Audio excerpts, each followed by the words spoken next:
আসসালামু আলাইকুম। সেলিব্রেশন আইডির পক্ষ থেকে আপনাদের সকলকে স্বাগতম। আজকে আমরা দেখব কিভাবে আমরা ওয়ার্ডপ্রেস কে ইনস্টল করে আমরা আমাদের লোকাল সার্ভারে ব্যবহার করে ওয়ার্ডপ্রেস ওয়েব ডেভেলপমেন্ট করতে পারি। সেই জন্য আমরা প্রথমে wordpress.org তে গিয়ে ওয়ার্ডপ্রেস ডাউনলোড করে নিতে হবে। সেজন্য আমরা গুগলে গিয়ে লিখবো www.wordpress.org। এটা লিখে আমরা এন্টার দেব।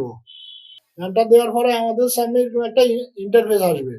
আমাদের সামনে এরকম একটা ইন্টারফেস আসবে। আমরা এখান থেকে যে গেট ওয়ার্ডপ্রেস অথবা এখানে নিচে যে গেট ওয়ার্ডপ্রেস আছে এখান থেকে যে কোনো জায়গায় ক্লিক করে ওয়ার্ডপ্রেস ডাউনলোড করে নিতে পারবো। তাহলে আমরা এখানে গেট স্টার্টে ক্লিক করব।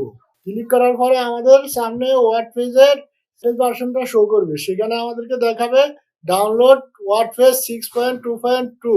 বর্তমানে আমাদের ওয়ার্ডপ্রেসের এই ভার্সনটাই চলতেছে। তাহলে আমরা এটা ডাউনলোড করে নেব। আমাদের এটা ডাউনলোড হয়েছে, আমরা জাস্ট অপেক্ষা করবো একটু। এবারে আমাদের ওয়ার্ডপ্রেসটা ডাউনলোড হয়ে যাওয়ার পরে আমরা এখানে রাইট ক্লিক করে শো ইন ফোল্ডারে যাবো, অর্থাৎ আমরা যেখানে আমাদের ওয়ার্ডপ্রেসটা ডাউনলোড হয়েছে সেখানে যাবো। গিয়ে আমরা এখান থেকে আমাদের এই ওয়ার্ডপ্রেসের জিপ ফাইলটা আমরা এখান থেকে কপি করবো। আমরা জাস্ট রাইট ক্লিক করে এখান থেকে কপি করে নেব। ক্লিক করে আমরা এখান থেকে কপি করব। কপি করে যাওয়ার পরে আমরা কপি হয়ে যাওয়ার পরে আমরা আমাদের জ্যাম সার্ভারে যাব। আমাদের জ্যামটা ওপেন করব। ওপেন করার পরে আমরা এখান থেকে জ্যামটা কানেক্ট করে নেব। জ্যামটা কানেক্ট করার পরে আমরা এখান থেকে এক্সপ্লোরে যাব। এক্সপ্লোরে গিয়ে আমরা htdocs-এ যাব। htdocs-এ যাওয়ার পরে আমরা আমাদের এখানে আমাদের কপি করা ওয়ার্ডপ্রেসের জিপ ফাইলটা এখানে পেস্ট করে দেব। জাস্ট আমার এখানে আগে পেস্ট আছে, জাস্ট এখানে আমরা পেস্ট করব। পেস্ট করার পরে আমরা এখানে এটারে আনজিপ করব। আনজিপ করার লাগে আমরা আনজিপ যে কোনো সফটওয়্যার হলে হবে। আমরা এখানে উইন্ডোর ব্যবহার করি। জাস্ট উইন্ডোরে ক্লিক করে একজাক্ট ফাইল, এখানে একজাক্ট ফাইলে ক্লিক করব। ক্লিক করে আমরা ওকে দেব। ওকে দেওয়ার পরে আমাদের ওয়ার্ডপ্রেসের ফাইলটা জিপ ফাইলটা আমাদের একজাক্ট হয়ে গেছে। এখানে হয়ে যাওয়ার পরে আমরা এখানে আমাদের এই ফোল্ডারটা এই নামেও রাখতে পারি অথবা আমাদের রিনেম করে নিতে পারি। আমরা রিনেম করে নেব। রিনেম করার লাগে আমরা রাইট ক্লিক করে রিনেমে ক্লিক করব। রিনেম করে ধরেন আমরা এখানে যে কোনো ধরেন ওয়ার্ড ডব্লিউপি 2200 আমরা এই নামে আমাদের ফোল্ডারটা ক্রিয়েট করলাম। এবারে আমরা চলে যাবো আমাদের ব্রাউজারে এসে আমরা লিখবো লোকাল হোস্ট লিখে তারপরে আমরা লিখবো আমাদের ফোল্ডারটার নাম। আমাদের ফোল্ডারটার নাম ছিল wp2200 লিখে আমরা এন্টার দেবো। এন্টার দেওয়ার পরে আমাদের এখানে দেখেন একটা ইন্টারফেস আসে। এখানে আমরা ওয়ার্ডপ্রেসে ক্লিক করব। ওয়ার্ডপ্রেসে ক্লিক করার পরে আমরা আমাদের ওয়ার্ডপ্রেসটা এখানে সেট আপ করে নেবো। আমরা এই যে আমাদের এখানে ল্যাঙ্গুয়েজ ইউনাইটেড ইংলিশ আছে, আমরা এখান থেকে ইংলিশ ইউনাইটেড স্টেট এটাতে ক্লিক করব। ক্লিক করে কন্টিনিউ দেবো। কন্টিনিউ দেওয়ার পরে আমাদের এখানে দেখেন আমাদের এখানে কি ডাটা, আমাদের এখানে এটা ইনস্টল দেওয়া লাগে। আমাদের লাগবে ডাটাবেস নেম, লাগবে database user name, database password, database host. তাহলে আমরা সেই জন্য আমাদের অ্যাডমিন প্যানেলে যাব। আমরা এখানে লিখবো লোকাল হোস্ট পিএসপি মাই অ্যাডমিন, আমরা এটাতে যাব। তাহলে লোকাল হোস্ট পিএসপি মাই অ্যাডমিনে আসার পরে ক্লিক করার পরে আমাদের এখানে একটা ইন্টারফেস আসবে। এখান থেকে আমরা নিউতে ক্লিক করব। নিউতে ক্লিক করার পরে আমরা এখানে যে কোনো একটা ডাটাবেস নেম সিলেক্ট করে নেব। ধরো আমরা আগে লিখছি wp2200, আমরা এই নামে একটা ডাটাবেস ক্রিয়েট করে নেব। এরপর আমরা ক্রিয়েটে ক্লিক করব। ক্রিয়েটে ক্লিক করার পরে আমাদের একটা ডাটাবেস ক্রিয়েট হয়েছে। ক্রিয়েট হয়ে যাওয়ার পরে আমরা তাহলে আমাদের ডাটাবেস আছে এটা। আমরা এটাতে এবার আমরা প্রিভিলেজে ক্লিক করব। প্রিভিলেজে ক্লিক করার পরে দেন আমাদের ডাটাবেসের নেম হলো কি, ইউজার নেম হলো কি রুট। তাহলে আমাদের এখানে ডাটাবেসের ইউজার নামটা যেহেতু লাগবে আমরা এখানে তাহলে আমাদের আগের লোকাল হোস্ট আমাদের ফোল্ডারের নামে আমরা এখানে যাবো। লেটস গোতে ক্লিক করব। ক্লিক করার পরে আমাদের ডাটাবেস নেম, আমাদের ডাটাবেসের নেম আমাদের ফোল্ডারের নাম ছিল wp2200। এরপর ইউজার নেম ছিল আমাদের কি রুট, আমরা রুট দেব।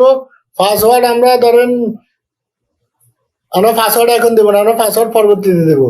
এরপরে আমরা চাইলে এখানে টেবিল প্রিফিক্স, অর্থাৎ আমরা এখানে চাইলে আমাদের ওয়ার্ডপ্রেস আমাদের ওয়েবসাইটের আগে আমরা কোনো কিছু যোগ করে দেবো। তাহলে আমরা এখানে কিছু দেবো না, আমরা এইভাবে সাবমিট করে দেবো। তাহলে আমাদের এখানে দেবো কি আমরা ডাটাবেস নেম, আমাদের ডাটাবেস নেম হলো কি wp2200। এরপরে আমাদের ইউজার নেম দেবো আমরা রুট। এরপরে পাসওয়ার্ড এখন দেবো না। ডাটাবেস হোস্ট হইলে আমাদের কি, যেহেতু আমরা লোকাল সার্ভারে কাজ করবো তাহলে লোকাল হোস্ট। আর আমরা এখানে টেবিল ভিউ যেভাবে আছে এভাবে থাকবে। তারপরে আমরা সাবমিট করে দেব। সাবমিট করার পরে আমাদের এখন কি হয়েছে, আমাদের রেডি।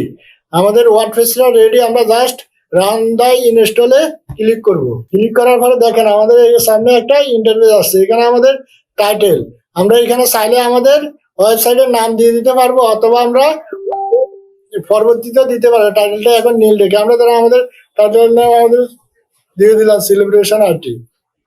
ইউজার নেম আমরা অ্যাডমিন দেবো, যেহেতু আমরা এখন লোকাল হোস্টে কাজ করব। এটা আমরা যে কোনো কিছু দিতে পারি, জাস্ট আমরা সুবিধার জন্য অ্যাডমিন দেবো। আর আমরা জাস্ট এখানে পাসওয়ার্ডটা দেবো। যেহেতু আমি নর্মাল একটা পাসওয়ার্ড দিচ্ছি, সেহেতু আমাদের এখানে কি করবো, আমরা এখানে confirm use of week password এটাতে ক্লিক করব। ক্লিক করে আমরা সার্চ ইঞ্জিন ভিজিবিলিটি, আমরা এখন যেহেতু আমরা ওয়েবসাইট এখনো রেডি হয় না, আমরা সার্চ ইঞ্জিন ভিজিবিলিটি এখন অন করব না। আর আমরা এখানে যে কোনো একটা ইমেল দিয়ে দেব। তাহলে আমরা এখানে কি কি দিলাম, আমরা এখানে সাইট টাইটেল দিলাম, এরপরে ইউজার নেম আমরা অ্যাডমিন দিলাম, পাসওয়ার্ড দিলাম, তারপরে আমরা আমাদের কনফার্ম, যেহেতু উইক পাসওয়ার্ড সেক্ষেত্রে আমরা কনফার্ম উইক পাসওয়ার্ড করে দিলাম। পরবর্তীতে আমরা এই পাসওয়ার্ড চেঞ্জ করতে পারবো, সমস্যা নাই। এরপরে আমাদের ইমেল অ্যাড্রেস দেবো।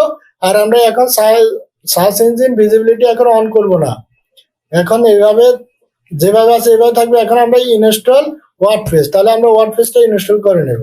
তাহলে আমাদের ওয়ার্ডপ্রেসটা ইনস্টল হয়ে গেল। হয়ে যাওয়ার পরে এখন আমরা লগ ইনে যাবো, আমরা লগ ইন করে নেব। লগ ইনে তাহলে আমাদের ইউজার নেম দেবো, আমরা ইউজার নেম ছিল আমাদের অ্যাডমিন। এবার আমরা এখানে আমাদের পাসওয়ার্ডটা দেবো। এবার আমরা লগ ইন করে নেব।